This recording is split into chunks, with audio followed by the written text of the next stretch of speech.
Mark Twain, Selected Works.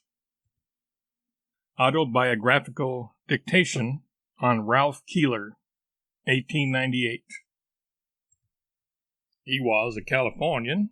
I probably knew him in San Francisco in the early days, about 1865, when I was a newspaper reporter and Bret Harte, Ambrose Bierce, Charles Warren Stoddard, and Prentice Mulford were doing young literary work for Mr. Joe Lawrence's weekly periodical, The Golden Era.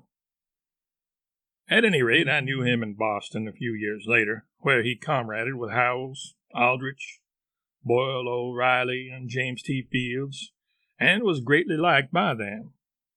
I say he comraded with them, and that is the proper term, though he would not have given the relationship so familiar a name himself, for he was the modestest young fellow that ever was, and looked humbly up to those distinguished men from his lowly obscurity, and was boyishly grateful for the friendly notice they took of him, and frankly grateful for it.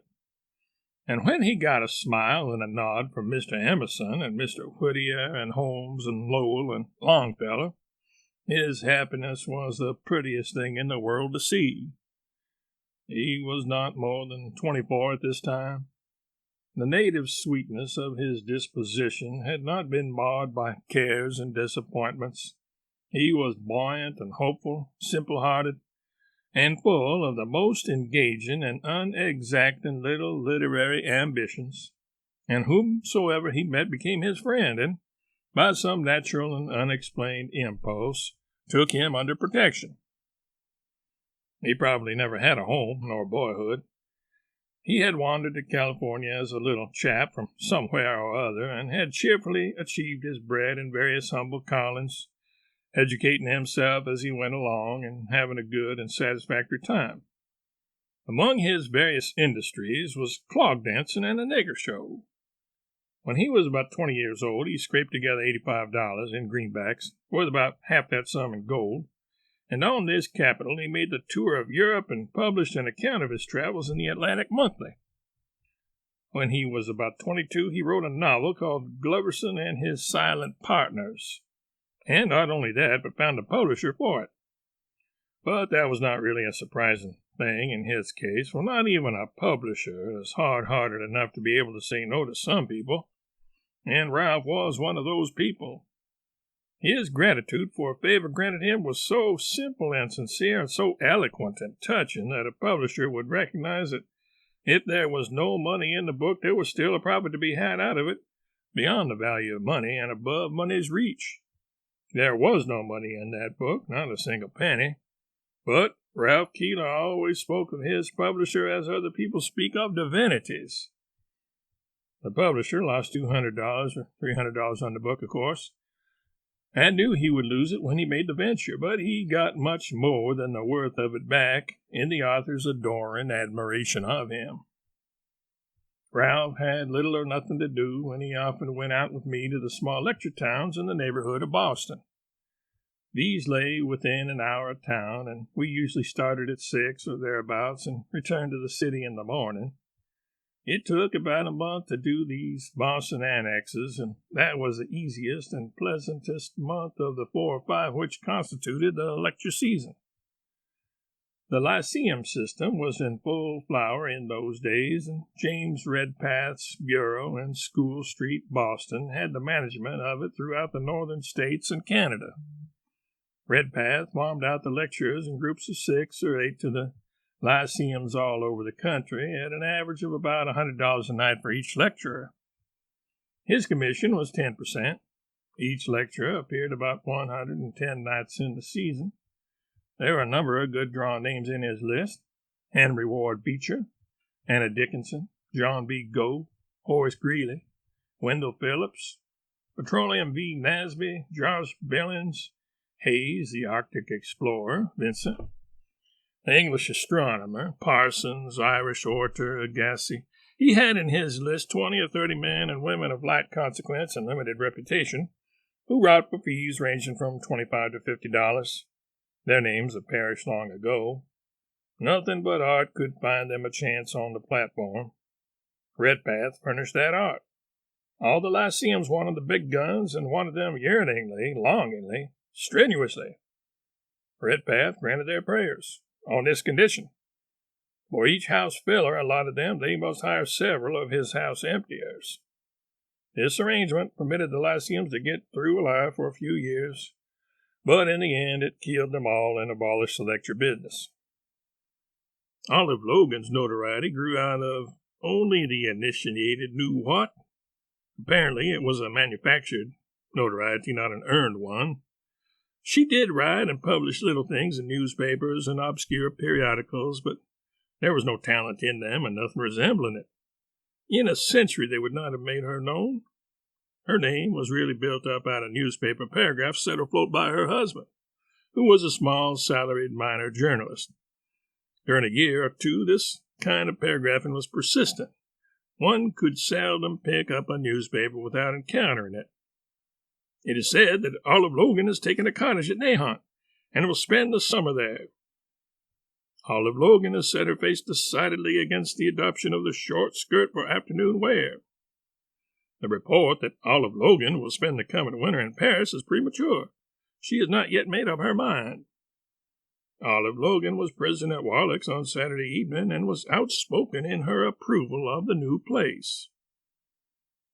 Olive Logan has so far recovered from her alarming illness that if she continues to improve, her physicians will cease from issuing bulletins tomorrow. The result of this daily advertising was very curious. Olive Logan's name was as familiar to a simple public as was that of any celebrity of the time, and people talked with interest about her doings and movements and gravely discussed her opinions. Now and then an ignorant person from the backwoods would proceed to inform himself, and then there were surprises in store for all concerned. Who is Olive Logan? The listeners were astonished to find that they couldn't answer the question. It had never occurred to them to inquire into the matter. What has she done? The listeners were dumb again. They didn't know. They hadn't inquired. Well, then, how does she come to be celebrated? Oh, it's about something. I don't know what. I never inquired, but I supposed everybody knew. For entertainment, I often ask these questions myself, of people who are glibly talking about that celebrity and her doings and sayings. The questioned were surprised to find that they had been taking this fame wholly on trust and had no idea who Olive Logan was or what she had done, if anything. On the strength of this oddly created notoriety, Olive Logan went on the platform, and for at least 2 seasons the United States flocked to the lecture halls to look at her. She was merely a name and some rich and costly clothes, and neither of these properties had any lasting quality, though for a while they were able to command a fee of $100 a night. She dropped out of the memories of being a quarter of a century ago. Ralph Keeler was pleasant company on my lecture flats out of Boston, and we had plenty of good talks and smokes in our rooms after the committee had escorted us to the inn and made their good night.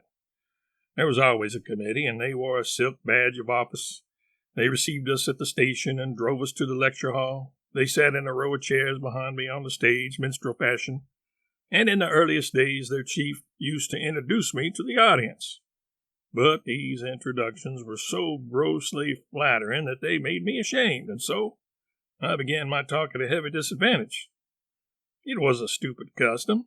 There was no occasion for the introduction. The introducer was almost always an ass, and his prepared speech a jumble of vulgar compliments and dreary efforts to be funny. Therefore, after the first season, I always introduced myself, using, of course, a burlesque of the time-worn introduction. This change was not popular with committee chairmen. To stand up grandly before a great audience of his townsmen and make his little devilish speech was the joy of his life, and to have that joy taken from him was almost more than he could bear. My introduction to myself was a most efficient starter for a while, and it failed. It had to be carefully and painstakingly worded and very earnestly spoken, in order that all strangers present might be deceived into the supposition that I was only the introducer and not the lecturer. Also, that the flow of overdone compliments might sicken those strangers.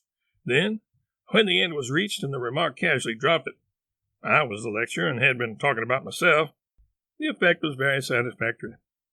But it was a good card for only a little while, as I have said, for the newspapers printed it, and after that I could not make it go, since the house knew what was coming and retained its emotions. Next I tried an introduction taken from my Californian experiences. It was gravely made by a slouching and awkward big miner in the village of Red Dog. The house, very much against his will, forced him to ascend the platform and introduce me. He stood thinking a moment and then said, "I don't know anything about this man. At least I know only two things. One is, he hadn't been in the penitentiary, and the other is," after a pause and almost sadly, "I don't know why." That worked well for a while. Then the newspapers printed it and took the juice out of it, and after that I gave up introductions altogether. Now and then Keeler and I had a mild little adventure, but none which couldn't be forgotten without much of a strain. Once we arrived late at a town and found no committee in waiting and no sleighs on the stand. We struck up a street in the gay moonlight, found a tide of people flowing along, judged it was on its way to the lecture hall, a correct guess, and joined it. At the hall I tried to press in, but was stopped by the ticket taker. "Ticket, please." I bent over and whispered, "It's all right, I am the lecturer." He closed one eye impressively and said, loud enough for all the crowd to hear, "No, you don't. 3 of you have got in up to now, but the next lecturer that goes in here tonight pays." Of course, we paid. It was the least embarrassing way out of the trouble. The very next morning, Keeler had an adventure. About 11 o'clock, I was sitting in my room reading the paper when he burst into the place, all a-tremble with excitement, and said, "Come with me, quick." "What is it? What's happened?" "Don't wait to talk. Come with me." We tramped briskly up the main street 3 or 4 blocks, neither of us speaking, both of us excited. I in a sort of panic of apprehension and horrid curiosity. Then we plunged into a building and down through the middle of it to the further end. Keeler stopped, put out his hand and said, "Look." I looked, but saw nothing, except a row of books. "What is it, Keeler?" He said in a kind of joyous ecstasy, "Keep on looking, to the right, further to the right. There, see it? Gloverson and his silent partners."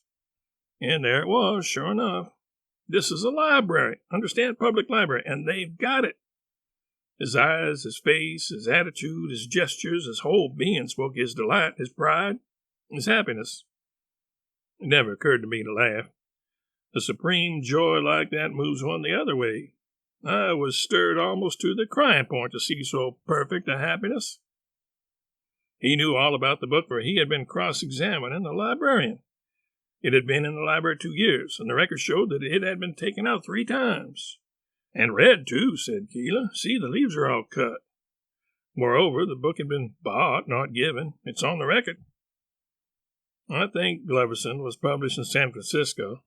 Other copies had been sold, no doubt, but this present sale was the only one Keeler was certain of.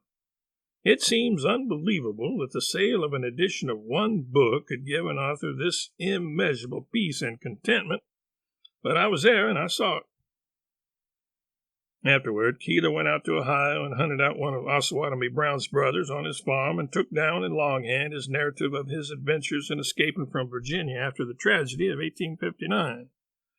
The most admirable piece of reporting, I make no doubt, that was ever done by a man destitute of a knowledge of shorthand writing. It was published in the Atlantic Monthly, and I made 3 attempts to read it, but was frightened off each time before I could finish. The tale was so vivid and so real that I seemed to be living those adventures myself, and sharing their intolerable perils, and the torture of it all was so sharp that I was never able to follow the story to the end. By and by, the Tribune commissioned Keeler to go to Cuba and report the facts of an outrage or an insult of some sort which the Spanish authorities had been perpetrating upon us according to their well-worn habit and custom. He sailed from New York in the steamer and was last seen alive the night before the vessel reached Havana. It was said that he had not made a secret of his mission, but had talked about it freely in his frank and innocent way. There were some Spanish military men on board. It may be that he was not flung into the sea. Still, the belief was general that that was what had happened.